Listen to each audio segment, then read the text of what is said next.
따라서 바울의 복음, 바울이 어떤 내용을 가지고 복음을 전했을까? 복음의 핵심 내용을 우리가 어떻게 표현할 수 있을까?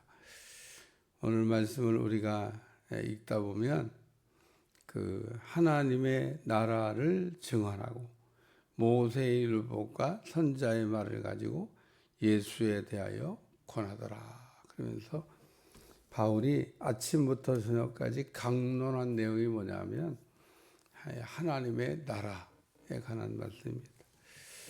사도행전을 우리가 읽으면서 그 하나님의 나라에 대해서 그 정리를 좀 이렇게 하셔야 됩니다. 왜냐하면 사도행전에 흐르고 있는 아주 중요한 중심 사상이 하나님 나라이기 때문에 사도행전 1장 3절에 보면 예수님께서 부활하신 이후에 그 하나님의 나라의 일을 가르치셨다 이렇게 말씀하고 있습니다. 사도행전 1장 3절 한번 찾습니다. 사도행전 1장 3절 다 같이 시작. 그가 고난받으신 후에 또한 그들에게 확실한 많은 증거로 친히 살아계심을 나타내사 40일 동안 그들에게 보이시며 하나님 나라의 일을 말씀하시니라. 그래서 예수님이 그 하나님 나라에 대해서 가르치셨다. 제자들이 예수님께 물어봐요. 이스라엘 나라를 회복하심이 이때니까. 그러면서 성령 받으라고 그랬더니 그러면은 성령 받으라고 하는 그때가 이스라엘 나라를 회복할 때입니까? 이스라엘 백성들은 땅에 있는 자기 나라에 대한 회복, 다윗의 왕국의 회복, 여기에 관심을 갖고 있는데 예수님이 그거에 대해서 때와 시기는 아버지께서 자기 권하여 너희가 알 바 아니요 너희는 성령을 받으라 이러면서 하나님 나라에 대해서 가르칩니다. 사도행전 8장 12절도 한번 찾습니다. 사도행전 8장 12절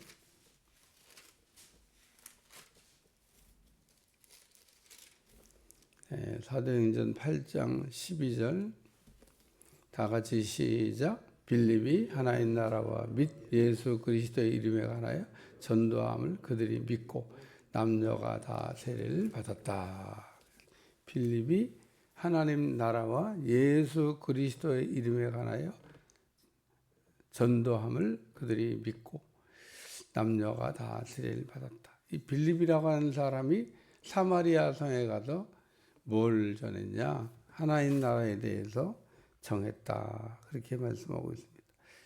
사도행전 19장 8절 한번 찾습니다.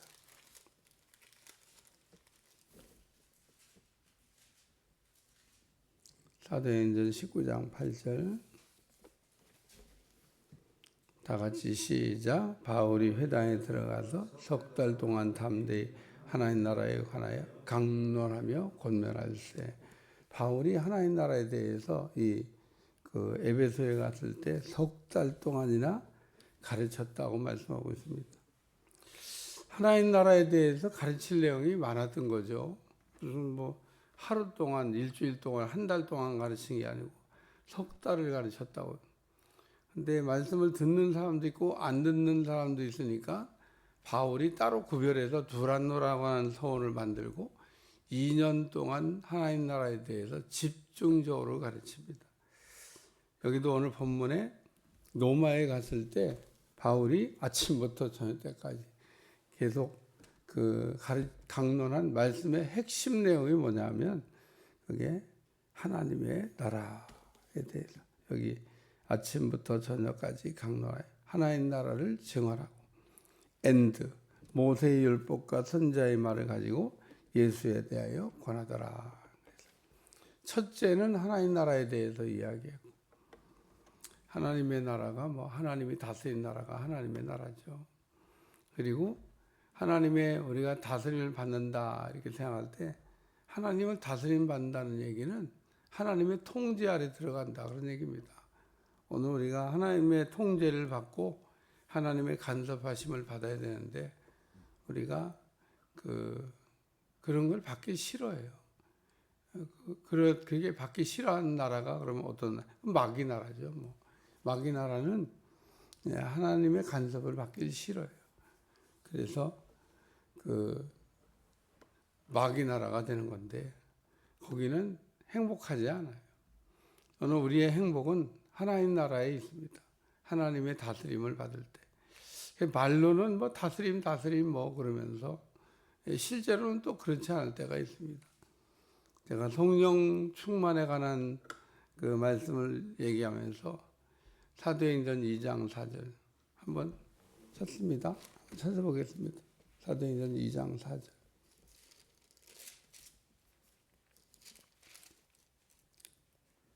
다 같이 읽습니다. 시작. 그들이 다 성령의 충만을 받고 성령의 말하게 하심을 따라 다른 언어들로 말하기를 시작했다. 성령 충만을 받고 났더니 그 언어가 성령의 통제를 받기를 시작했다. 그렇게 말씀하고 있습니다. 오늘도 우리가 성령의 통제를 받는 게 뭐냐? 그게 성령 충만이죠. 그리고 그렇게 성령의 통제를 받는 거가 하나님의 나라다. 그런 얘기입니다. 오늘 우리가 하나님의 나라라고 하는 것은 하나님의 다스림을 받는 나라인데 하나님의 통제가 되는 나라, 하나님의 나라. 오늘 우리는 늘 기도하기를 하나님 나라가 임하게 하여 주시옵소서. 다른 말로 얘기하면 성령 충만을 받게 하여 주시옵소서. 그래서 우리는 늘 성령의 충만한 가운데 하나님의 다스림을 받고 하나님의 그 통제 아래서 우리가 살아가는 삶, 그게 천국의 생활입니다. 오늘 천국 가서도 하나님 말 안 들으면 어떻게 될까? 천국 가서는 말 잘 듣겠죠. 여기서는 말 안 들어도 하나님 나라 가서도 예수님 말 안 듣고 예수님이 가라 그러면 네 그러고 안 간다든지, 가라 그러면 또 아니요 그러고 뭐 한다든지, 그러면은 하나님 나라가 어떻게 되겠어요? 이 땅에서도 말 안 듣는 거에 아주 그냥 익숙한데 천국 가면 나머지 공부해야 되나? 그러니까 오늘 우리는 이 땅에서 천국을 맛보며 살다가 죽고 난 다음에 천국 가는 게 중요합니다. 신앙생활을 우리가 어떻게 해야 되냐? 하나님의 다스리는 나라 안에서 하나님의 다스림을 받고 하나님의 통제 아래서 우리가 살아가는 거에 익숙해야 되겠다. 그런 얘기입니다. 두 번째는 모세의 율법과 선지자의 말을 가지고 구약의 율법도 예수님에 대해서, 예언도 예수님에 대해서 전부 이야기하고 있는 말씀입니다. 율법에는 뭐 예수님이 안 나오고 예언서에는 예수님이 나오고 그런 게 아니에요. 그래서 율법과 예언은 다 예수님에 대해서 이야기를 하고 있습니다. 구약의 성막에 대해서도 성막이 뭐냐? 성막이 예수님이고 예수님이 성막이에요. 그러니까 오늘 구약 성경을 읽으면서 예수님이 안 보이는 거는 구약 성경을 제대로 읽는 거 아니다. 뭐 이렇게 말할 수 있어요. 그러니까 우리가 구약 성경을 우리가 읽을 때 놓치면 안 되는 게 거기에 하나님의 나라, 예수님이 들어있다는 겁니다. 그래서 율법을 우리가 읽으면서도 예수님을 찾아서 읽어야 되고, 또 예언을 우리가 읽을 때도 예수님을 찾아서 읽어야 돼요. 왜 모세의 율법과 선지자의 말을 가지고 예수에 대하여 권했냐? 우리가 마태라고 하는 사람이 구약의 예언서를 가지고 예수님이 그리스도가 되신다고 하는 것을, 구약의 율법이 말하는 것은 우리가 죄인이라고 하는 걸 얘기하는 거잖아요. 그래서 예수님이 필요하다는 얘기를 하는 겁니다. 오늘 우리가 죄가 없다고 생각하면 뭐 예수님이 뭐가 필요하겠어요? 예수님이 없어도 되는데. 근데 율법이 우리에게 말하는 건 넌 죄인이야. 너는 죽어야만 내 죄값이 해결돼. 그거 너 알아? 그리고 하나님이 율법이라는 걸 통해서 우리가 죽어야 될 죄인이라고 하는, 죽어야만 해결되는 죄값을 가졌다고 하는 것을 깨닫게 하려고 알게 하려고 주신 게 율법. 선지자들은 그래서 그 예수님이 오신다고 하는 것을 예언한 게 그 예언서입니다. 예언. 그러니까 율법은 죄인이라고 하는 걸 깨닫고 또 선지자들은 그 예수님이 오시면은 죄의 문제를 해결해 주실 것을 이야기하고. 그러니까 지금 모세와 율법과 선자의 말을 가지고 아마 내가 지금 얘기한 요 두 가지의 이 내용을 이제 바울이 풀어서 설명하고, 세 번째는 예수님에 대하여 구약의 율법도 예수님, 또 선지자도 예수님, 하나님 나라도 예수님, 다 이게 예수님이다 그런 얘기입니다. 그러니까 그 예수님을 알되 심써 알자 그리고 바울이 결론은 그렇게 설교했을 겁니다. 예수님을 알되 심써 알자. 내가 옛날에 예수님에 대해서 몰랐을 때 나는 율법이면 되는 줄 알고 율법만 다 지키면 의인 되는 줄 알고 살았는데 제가 예수님 만나고 보니까 그게 아니에요. 예수님 만나고 보니까 그게 아닌 걸 내가 깨달았습니다. 나도 바리새인이었습니다. 철저하게 율법을 지키고 어렸을 때부터 율법을 지키면 되는 줄 알고 율법에 내가 정진했는데 다메섹에서 예수님 만나고 보니까 그 예수님을 우리가 믿어야 구원받는 거지 율법을 지킴으로 구원받는 게 아니라는 사실을 아주 깨닫게 됐습니다. 그럼 율법이 뭐냐? 그리고 바울이 또 율법 얘기를 했을 겁니다. 율법은 우리를 예수님께 인도하는 몽학 선생이지 그 이상도 그 이하도 아닙니다. 그래서 우리가 율법을 제대로 내 삶에 이렇게 적용한다 그러면 그 율법이 우리를 어디로 가게 만드냐? 예수님에게 가게 만드는 게 율법이라는 겁니다. 하나님 율법을 주신 목적이 뭡니까? 하나님께 돌아오라고. 죄를 지은 인간이 하나님을 떠나서 하나님과 반대되는 길로 막 고속질주하고 있는데 그 방향을 돌이키게 하시려고 하나님께서 율법을 주신 거고, 그 율법을 우리가 통해서 죄인됨을 깨달으면 오늘 오라 나는 누가 나를 여기서 건져낼까? 우리가 죄를 깨달아야 예수님이 필요하다는 것을 깨닫게 되는 겁니다. 이런 이야기를 정했을 겁니다. 그래서 바울이 이렇게 복음을 전할 때 믿는 사람도 있고 믿지 않는 사람도 있었다. 듣고 은혜 받는 사람도 있고 은혜 안 받는 사람도 있었다. 참 이 믿는 사람과 믿지 않는 사람을 보면 믿는 사람 왜 믿는 거지? 안 믿는 사람 왜 안 믿는 거지? 바울이 이렇게 복음을 전해도 믿는 사람도 있고 안 믿는 사람도 있다는 겁니다. 그러니까 오늘날도 보면 부모들이 다 잘 믿는데 자식들이 안 믿는다든지, 참 한 가정에서도 보면 믿는 사람과 믿지 않는 사람이 갈려 있는데 참 안 믿는 사람은 왜 안 믿는지, 믿는 사람은 왜 믿는지. 제가 볼 때는요, 하나님의 은혜를 받아야 돼요. 오늘 우리가 은혜를 받아야 믿어지게 되는 겁니다.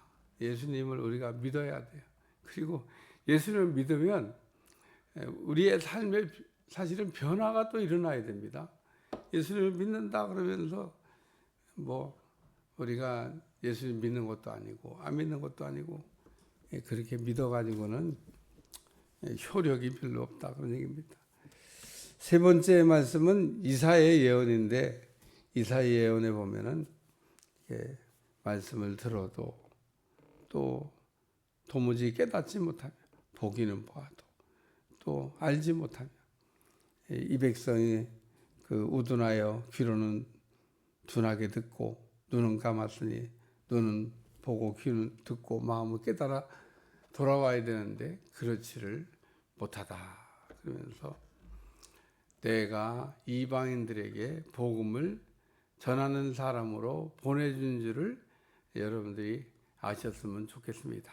그리고 바울이 로마에 있는 성도들에게 하나님이 나를 부르시고 택하셔서 이방인의 사도로 보냈다. 내용까지 아주 오늘 본문의 내용은 짧지만 바울이 그냥 뭐 23절부터 28절까지 어쩌면 자기에게 일어난 일을 이렇게 압축적으로 누가가 정리한 거예요. 바울이 정리한 건 아닙니다.